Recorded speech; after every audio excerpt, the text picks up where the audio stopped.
Welcome everyone to the Facilitators of Change e-forum. It's great to have you here for the mental wellbeing for the rural sector session. It's going to be good. Hopefully you've had a chance to listen to the short video from Sarah, which I thought set up the session really well. We're basically going to get into it. So I'm Denise Busel. I work with Red Meat Profit Partnership and Beef and Lamb New Zealand, based in Christchurch, and been working as a facilitator of one of the facilitators for this Facilitators of Change e-forum. But I have two fellow facilitators. So Jeanette, can I get you to introduce yourself, please? Unmute myself. Hello everyone, great to see you all. I'm Jeanette Long. I come to you from foggy South Australia this morning and have been working with Denise and Lab as part of the facilitator training with the RMPP program on and off, and I've really been enjoying this e-forum, getting lots of new ideas. So it's been great to be here with you all. Fantastic, thanks Jeanette. And Lab is our other co-facilitator, and would ask you to introduce yourself, please, Lab.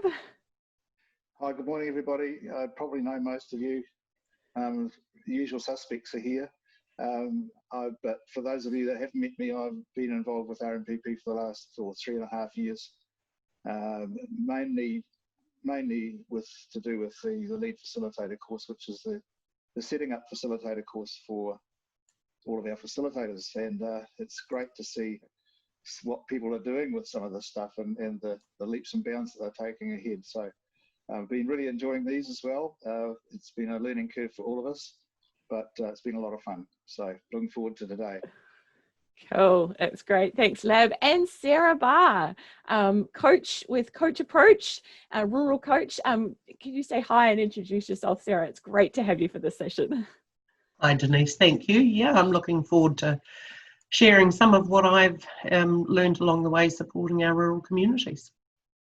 Awesome. And where are you sitting at the moment, Sarah? So I've come up to Omarama. We're actually running another course up here today with Coach Approach, and we have quite some hoarfrost up here today. So luckily my alternative was sitting on somebody's porch, but somebody felt kind and has given me their office. That's great. I hate to think of you frostbite. Yeah, me too. Frostbite, that's right. So no, great to have you along, Sarah. We're just going to now quickly start with a couple of polls to find out where people are from. So I'm going to launch the first poll. So if you could just let us know where you're based so we can see where people are joining us from. Give you a few more seconds to vote. Hopefully it's on your screen. Nearly all of you have voted. I'm going to end the polling shortly, so if you have a chance to jump on and vote. Excellent. I'm going to close it off and share the results. So hopefully you can see there, we've got people from the Waikato through to Southland and other. Not sure if that's you, Jeanette, or someone else from joining us from elsewhere. But great to have you joining us. Second quick poll, just wanted to get a bit of an idea of the experience that you've got in facilitation.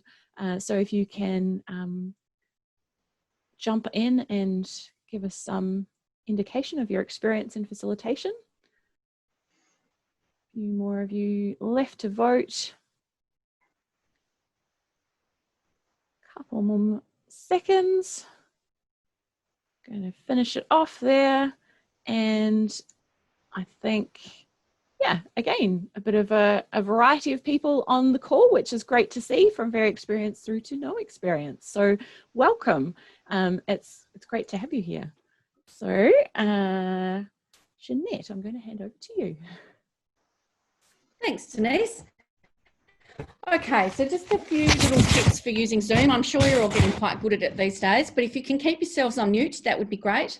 However, we'd really like to see you. So if you could turn your camera on, if your bandwidth allows, that would be great. And if you go to the top right-hand corner of your screen, you have the choice of gallery view or speaker view. So if you have on gallery view, you can see the lots of little faces, which is great. So we can see everybody who's online. So I really like to see you if we can.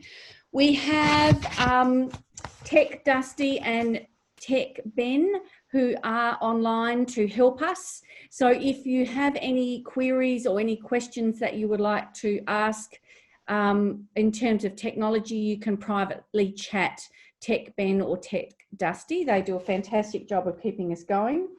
We will be using the chat a little bit today, but as Denise has already highlighted, we'll also be using the Slack channel. So really trying to encourage some conversations on Slack during the session, and also some afterwards as a bit of follow-up as to what you've got out of the session. So please join us on the Slack channel today. I think that's probably all, Denise. I'll hand back to you. Wonderful. Sorry. Thanks, Jeanette. I always, doesn't matter how often you do it. Remembering to unmute is important. All right. So I'll just briefly share my screen. We are going to spend some time uncovering the issues you see, talk about the reaction cycle, what to do when it is really serious, and what we can implement in our role as facilitators and how we can help the people that we work with. So we want to go straight into a breakout session. So with your facilitator, introduce yourself, nominate a scribe, briefly share one situation that you found challenging or you weren't really sure how to handle. And your scribe needs to record that on the Google Slides link that you'll get sent. And any common themes, identify those, because we'll bring those back to our first session with Sarah. Lovely. Welcome back, everyone. I think that's we've got everyone back now. Hope you had a chance to talk in your small groups about different situations and things that you have found. Sarah, I'm going to throw to you to start us off while people, facilitators, get a chance to put stuff into Jamboard, any common themes that were coming out of your small group discussions. So Sarah, what do you think is important to keep our eyes open for? I think often we're in situations now where we've built up a bit of a relationship with our farmers or our Action Network group members, and so therefore we're now able to identify behaviours or changes in how people are thinking, and those are sort of the cues that we're looking for, and with that relationship it's easier to pick up on them. Definitely. There was a couple of things that have come up around the drought, impact of COVID on stock movement, and the Mycoplasma bovis situation and things like that. So is there anything in particular in those situations as important, Sarah? So I think, having worked through most of those now with farmers, there's a couple of really key things that add to the troublesome aspect of them. First is the total lack of control. So feeling like you have no control over any part of it. And actually there is some pieces that you can control, and it's about identifying those. And the second piece is the knowledge piece. So with greater knowledge comes the power to make some changes or to adapt, and in all of those cases, God knows when it's going to rain. With M. bovis, what can I do, what can't I do?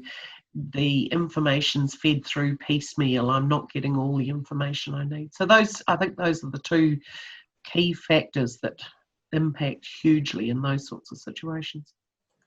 Yeah, that's fair, Sarah. And on the Jamboard, there's a theme coming through about how to create a safe culture. Have you got a couple of tips maybe in things like drought or Mycoplasma bovis that have worked around that? So I think, and we'll talk about this a little bit too, but it's about finding a team. If you haven't got a team already that's around you to support you, find some people that can help you see the wood for the trees and just pick you up when you need to be dusted off of it. Yeah. It's Yeah. the desperate need to have people around you to help support. Yeah. So you don't have to do it all or feel like you're the only one. We'll be talking more about tools in the toolkit because that's definitely coming through. I'm just going to briefly share the screen so everyone can see what's coming through on the Jamboard. Hopefully people can see that. Yeah. So quite a few things there. Recognizing cultural differences. Any comments on that, Sarah? Looking out for things with different cultures. So, yeah, sometimes the cultural differences, initially I always thought of it as being sort of racial or inter-country cultural differences, that there's actually, there are cultural differences within our own country as well. And I guess that's just being accepting of others' views. When it comes to, inter-country cultural differences, one of our great examples is around the Filipinos who do not want to rock the boat. They want everybody to be happy. And so their answer is yes, ma'am, rather than, ask more questions because they don't want to be a bother. So it's kind of, spending the time to understand how everybody's behaviours are motivated. Mm-hmm. Yeah, no, that's fair. Jeanette and Lab, anything else that we wanted to pick up on before we move into Sarah? You're going to talk us through the reaction cycle, but any last bits before we move into that?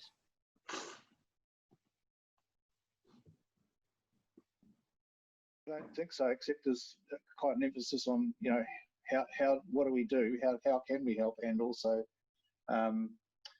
where do we go for resources, which I think are coming up anyway. Yep. Cool. Thank you.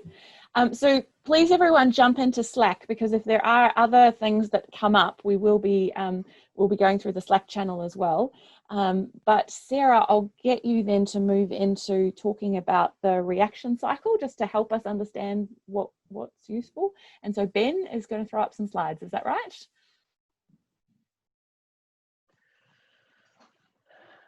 Boom. Well done. Thank you, Ben. So I like this reaction cycle as, sometimes we'll see it in terms of the grief cycle as well, but in all the three major situations that I've helped farmers through, so that's been the drought, the earthquake, and then Mycoplasma bovis. These cycles have occurred for every single one of the clients I worked with. There's variation in how long or how vehemently they feel any one of these stages. And I guess, one of the things that we need to always be very mindful of is that, I think sometimes a little bit like the iceberg, what we're seeing isn't necessarily all that's going on. So in the case of Mycoplasma bovis, I might have had clients who simply had a nod put on them as a precautionary measure, and it sent them into a complete and utter tailspin.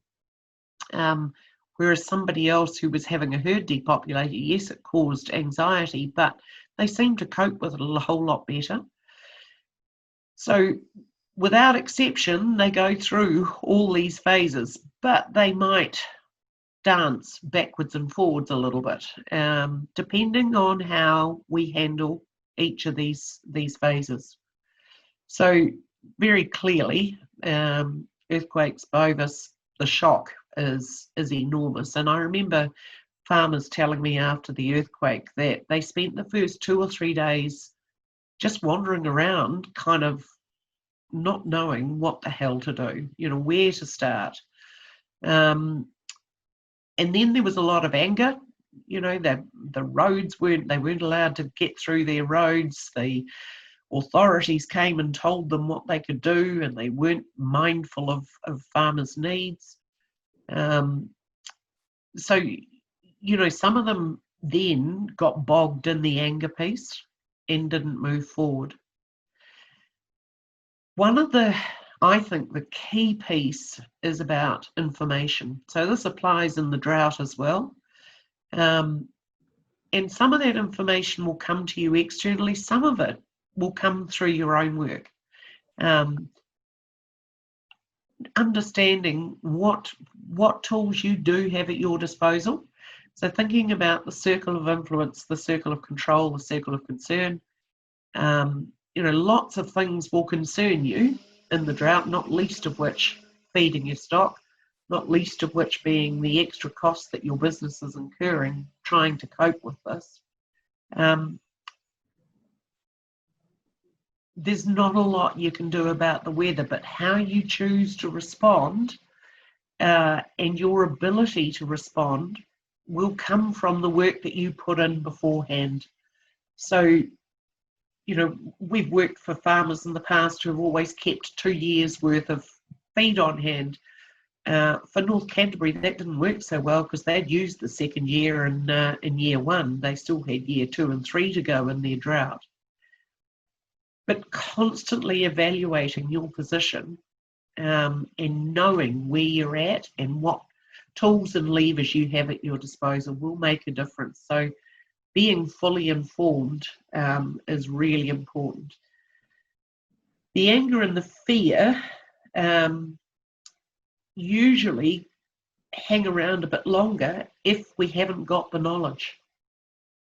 So that's where, this giving people as much information as possible or building your own set of information up.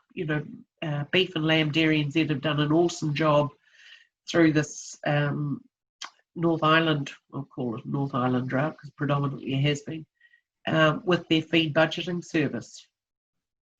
For some guys, just doing that in normal times is challenging enough, but when you're under the pump,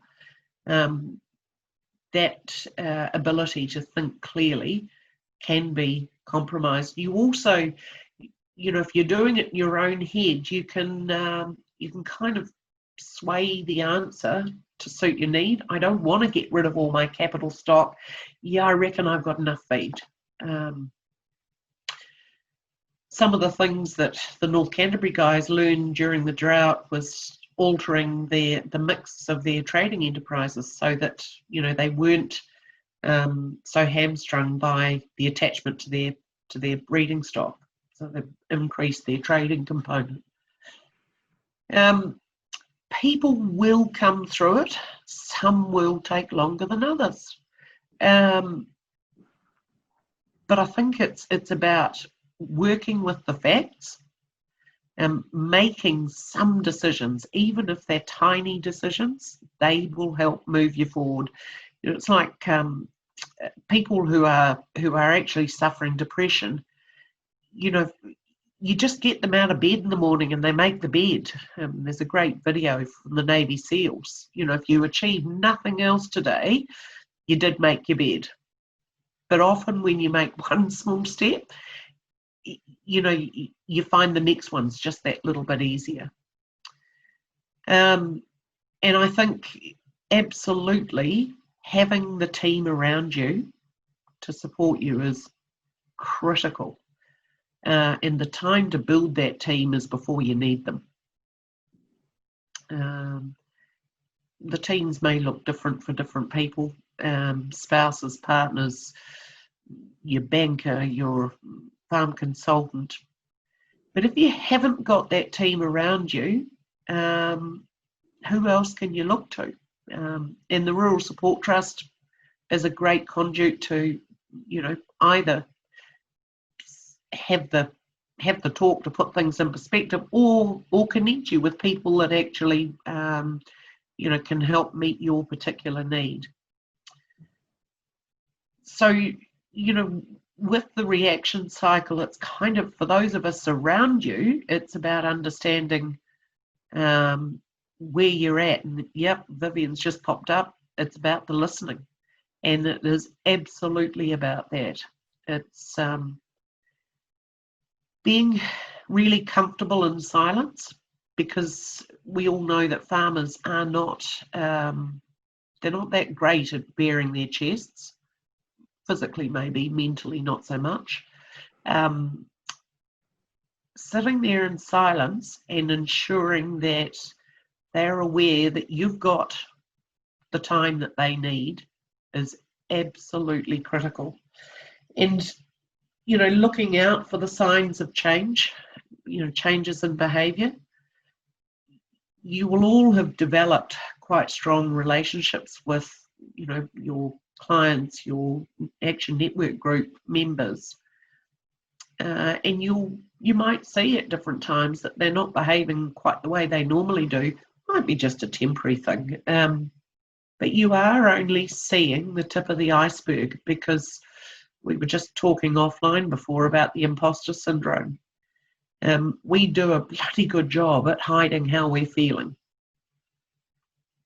So, you know, there is a bit of effort required to see if there's more required.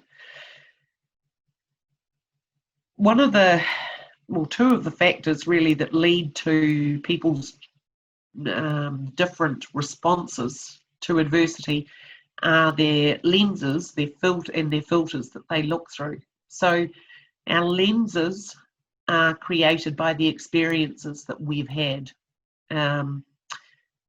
who we are, how we grew up. Interestingly, in one family of 4 children, all 4 children will have slightly different lenses. So I talked before about bovis farmers who react quite differently. That's in relation to their own unique set of lenses. Then we have the filters, and that's what else is going on in our lives right now. I was really surprised by the number of farmers that accepted counselling support with trained counsellors, not the quasi-rural support trust MPI kind. I was. And how many of those farmers, having worked through the bovis issues, then continued in their own capacity with the counsellors, working through other issues that they had. Some of them years old, that, you know, because we're rural people, we tend to just keep burying shit. And you end up with absolute layers of shit. And it takes some unpeeling. And I think, you know, sometimes we underestimate how long it's going to take us to dig ourselves out of all of that. Yeah, that's really good, Sarah. I want to stop there so people get a chance just to quickly discuss the reaction cycle. Was there anything else you wanted to cover on the reaction cycle, Sarah, before we go into breakout rooms very quickly? No, that's, if there's any questions. One of the questions that came through was from having people around you. Do you have to be careful that it's not a common sympathetic group, like where people go to the rugby club and they're all affected by the same drought, so it can kind of make it seem even more overwhelming? Is that important? Or so it kind of, in my opinion, it goes both ways.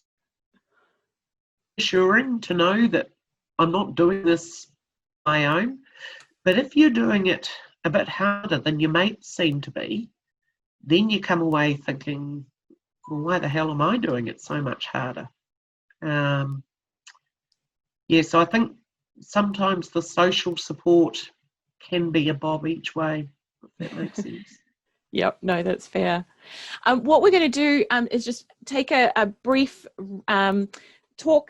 take a moment to talk briefly in breakout rooms around what your reaction to the reaction cycle. What have you seen that makes a difference when you see people moving through that reaction cycle?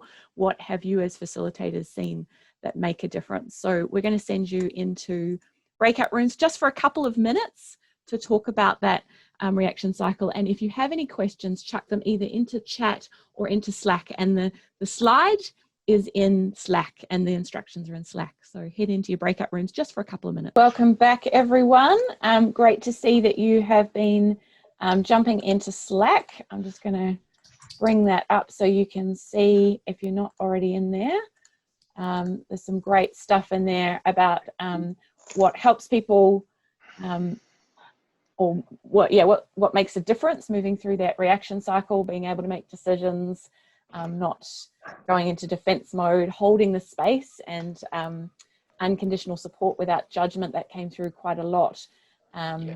So some really good stuff in there. Finding the first step. So yeah, anything you wanted to add, and your 3 keys, Sarah? Yes, so I think absolutely giving them the space, helping them to articulate, what good looks like, what is the outcome we're after, and where are we now, and what one little step is going to move us a bit closer. Because it is those little steps, as I said before, that are going to make the difference. I think, the other thing, somebody here said listening without judgment. Just really encourage you to remember that what you're seeing is just the tip of the iceberg. There's a whole lot of other stuff going on that they haven't got to yet. And they won't get to that unless they feel they're in a safe environment. I think I can't urge people strongly enough to have that support team around them while they're still, while things are swimmingly going along.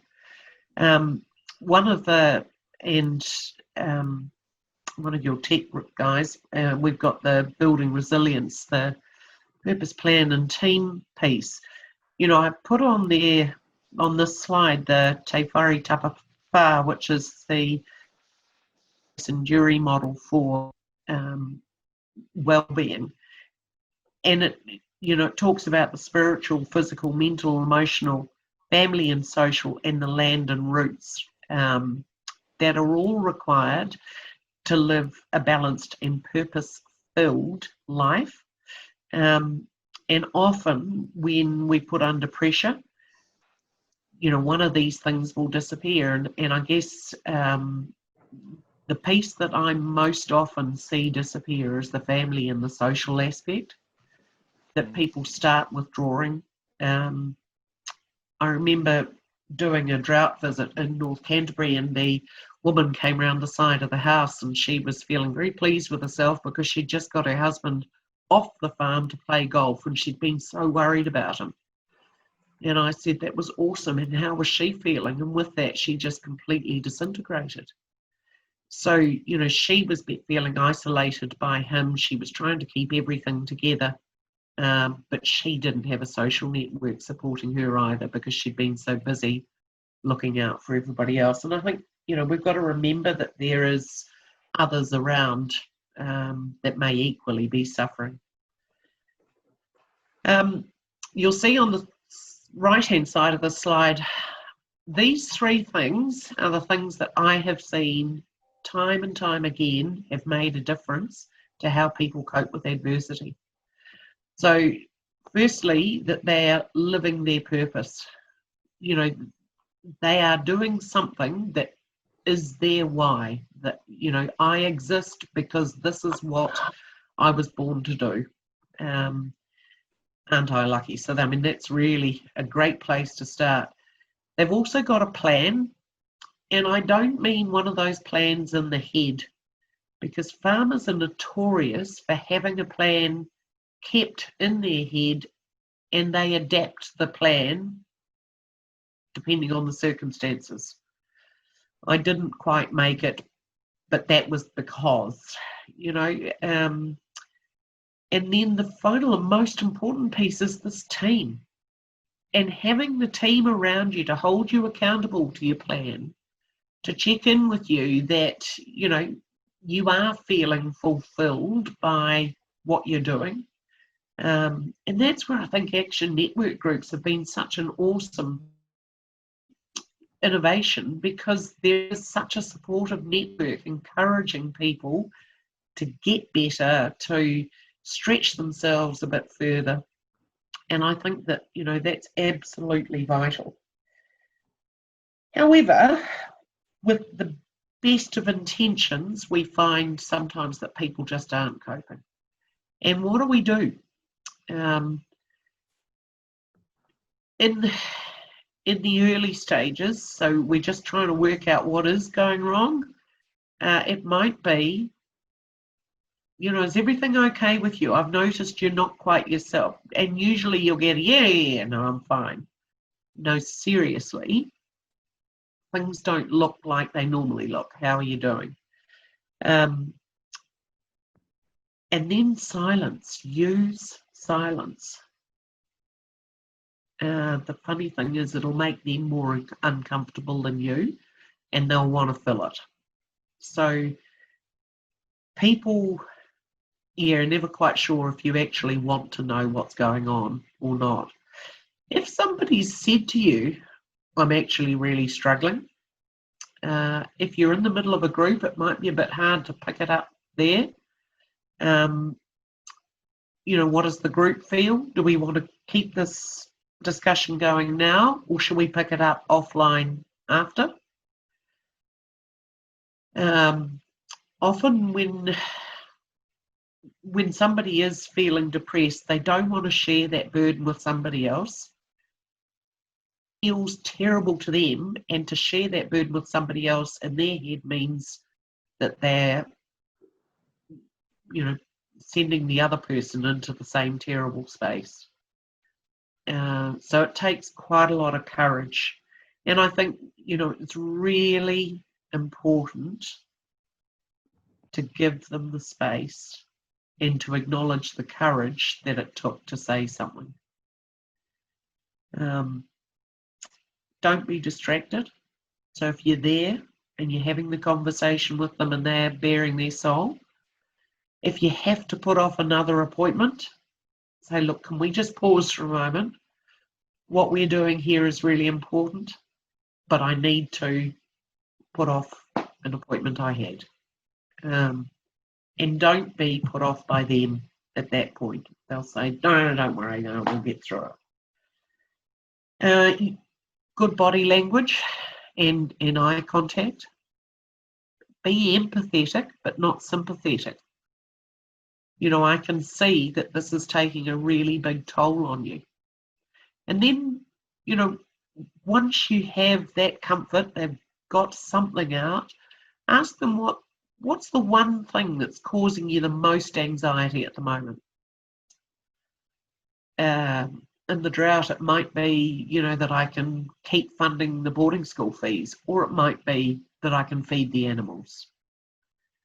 Once you know what the greatest fear is, then you can start thinking, well, what can we do? And it might be selling some stock, it might be buying in more feed. I think there's any of that left anywhere in the country, but working out what one thing can I do to improve on that, so that they can see there is some hope.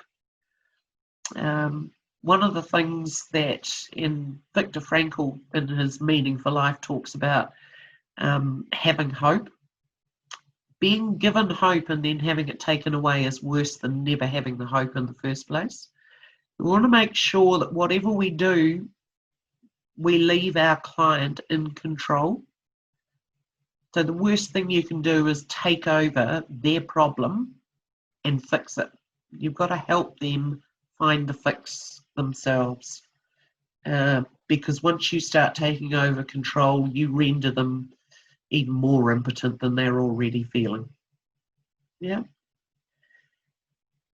Now I'm just going to touch very quickly on the, oh my God, you've got a really bad situation and you've got somebody whose life you're fearing for. You may find yourself in this situation. That does not mean that it is down to you to fix it. It's down to you to work out what support can be put around this person. And if you're really fearful, it's not leaving when they're on their own. who is it that we can call to be with you? And if it's an imminent danger, then it's a 111, and don't ever think twice about it. If your gut feeling is this is imminent, it's 111. Otherwise, who can we have to come and be with you? It's encouraging them to go to their doctor. It might be ringing the doctor practice and giving them a heads up about why you're heading there. Do not think that you are responsible for fixing everything. And, you know, if somebody will not own how they're feeling, that is their choice. And you have to respect that. So as long as you go away from there, hand on heart, what else could I have done? That's the best I want for you. What I'd really like to see happen more is that as a rural support industry, we invest more in our teams and our people in understanding how to respond in these situations, because there's going to be more and more of them. The pressures, you know, environmental, climatic, financial, biosecurity now as well. We just haven't had, no, we've had earthquakes too. It just hasn't hit our, eruptions. You know, we're just going to get more and more of them. So there's a couple of really great things that I think help. If you haven't ever had the opportunity to see Lance Burdett when he does his rounds around the community, he gives some awesome tools to help both yourself and your clients. In your workplaces, have a weekly agenda, you know, for your stand-up meetings, if you have stand-up meetings. You know, what is the pulse of our community? And what is a client challenge that you've had? Because your peers, you know, I think about the bankers, the seasoned old fellas, they've been through this before and they'll be able to help. Build some connections with your local rural support trusts so that you know who to ring and what they can do to help you. And, you know, for some of you, you'll be in companies that have employee assistance programs. Use them. And if you've had struggles, own them out loud, because that's what gives everybody else confidence to say, oh my God, me too. Not that we want to have a, you know, a monumental depressive fest, but, you know, I think we all struggle from time to time. In fact, in New Zealand, 1 in 5 of us will suffer some sort of mental wellbeing issue in the next 12 months.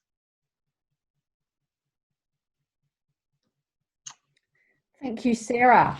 Lots of food for thought there, and things that we, seriously really need to think about when we're working with groups of people through challenging times.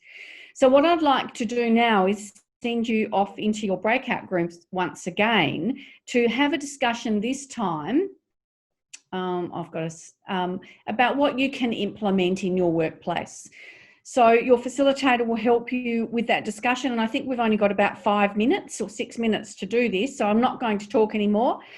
Hop off to your breakout rooms and have a chat about what you can implement. So you've had some discussions about what you can implement in your workplace, and now you'll be familiar with this little section of self-reflection. I don't want to spend too much time introducing it anymore, except to just set you up to do it. But, you know, sometimes we do get to that point where we don't know where to start, and you may be right in that position now. So I'd like you just to take the next couple of minutes and reflect on where is the work for me now? What's the one thing, one step that I can take to help support my farmers better, to make me better be able to react to some of these situations? You will be getting some resources coming up in the wrap up, so they will be available to you. But where's the work for you? Just take a couple of minutes to reflect on that. Write something down. What's the first step you're going to take? Lab, just while that's going on, I want to be really, really clear unless you're a trained counsellor, there is no place for you to accept responsibility for somebody who's suffering mental health issues. Your responsibility is to be an empathetic human and to help them seek the advice and support that they do need. And somebody has made a comment in here, what do we do if somebody won't accept help? With Bovis farmers, I just mentioned offline that it's taken up to 18 months, 2 years to get some farmers to accept some counselling support. But hand on heart again, there was nothing more I could do for them except listen to them and continue to offer that counselling support. But you need to be very mindful that you're not exacerbating in your listening. So being empathetic but not sympathetic is really important. Does that make sense? I think so. Thank you, Sarah.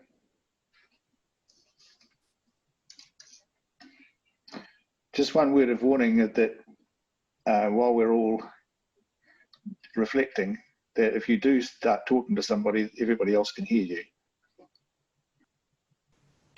Okay, we want to finish at 1:45, so if you're just finishing jotting stuff down, please finish. As always, these sessions go way too quickly and there's always lots more that we could have covered and questions to ask, but we will keep using the Slack channel. So please keep popping your ideas and questions in there. We'll put Sarah's slides and other bits and pieces into the Slack channel. So just to wrap up, Sarah, I'll ask you to make a couple of closing comments, and I think, Ben, you might need to share some slides, but it'd be great just to have a couple of closing comments from you, Sarah.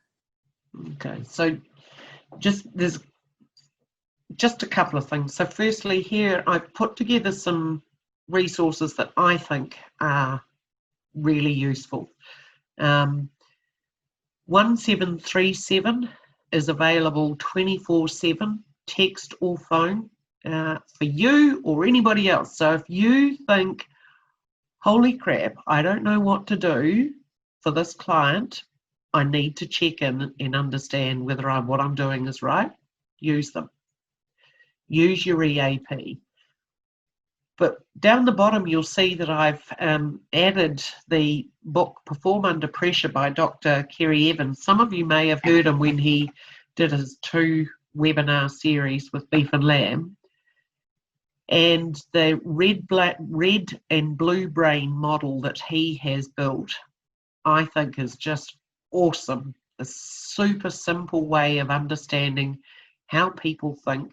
That red brain, fight, flight, freeze stuff, and the blue brain, the more rational thought, and how to get people to move towards that rational thought would be really useful. But first and foremost, and most importantly, it's about you in supporting your communities. So if you come out of a visit and you're feeling battered and bruised because somebody's had a damn good vent, take time at the end of the drive just to dust yourself off and leave that behind. That is about how they are feeling. But know, hand on heart, that there was nothing else you could have done to have helped them. And one of the really good things I think we can all do is become more comfortable in having those conversations. The Good Yarn workshop, which will come up on the last slide, is an absolutely awesome, practical, pragmatic workshop designed with the rural community in mind. And I'd encourage you all to take advantage of this course. It's just 2 or 3 hours. Get it into your workplace. Access it when the Rural Support Trust runs it. It is a very, very good workshop. That's awesome, Sarah. It's great. And we'll chuck those into Slack. So if you haven't had a chance to look at them, we'll put them in Slack so that you have all of the lists there and you can click through to all those. Thank you so much, Sarah. It's been great to have you as part of this eForum session, sharing your wisdom and experience. It's good to hear from someone who's walked the path and has that wisdom and experience to share. So thank you. Thank you very much. Pleasure.